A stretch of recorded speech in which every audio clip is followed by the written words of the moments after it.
Hi, I'm Robert Osborne. Thanks so much for joining us. For this week's Sunday double feature, we have a pair of films that have the word sun in the title, but they couldn't be more different. We start with A Raisin in the Sun, starring Sidney Poitier and released by Columbia Pictures in 1961. It's a terrific screen adaptation of the 1959 Broadway play by Lorraine Hansberry, which had starred on stage Sidney Poitier, Claudia McNeil, Ruby Dee, and Diana Sands, all of whom recreate their Broadway roles in this film version, something which didn't happen often in the 60s. Now, Lorraine Hansberry based A Raisin in the Sun on her own childhood, telling the story of a family struggling to survive as they live with hopes and dreams in cramped quarters on Chicago's South Side.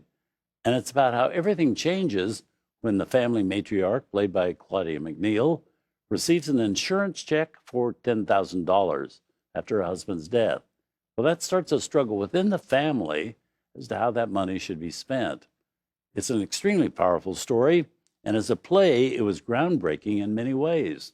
When it opened in New York at the Ethel Barrymore Theater in March of 1959, it was the first play written by a Black woman to be presented on Broadway, and the first Broadway show ever directed by a Black man, Lloyd Richards.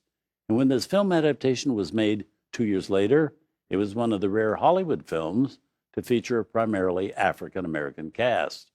And to put this film in its time frame, it came out 3 years after Sidney Poitier gave his great performance in The Defiant Ones, and 2 years before his Academy Award-winning performance in Lilies of the Field. This was, again, Sidney breaking new ground and succeeding magnificently. From 1961, directed by Daniel Petrie and featuring the screen debut of future Oscar winner Lou Gossett Jr., A Raisin in the Sun.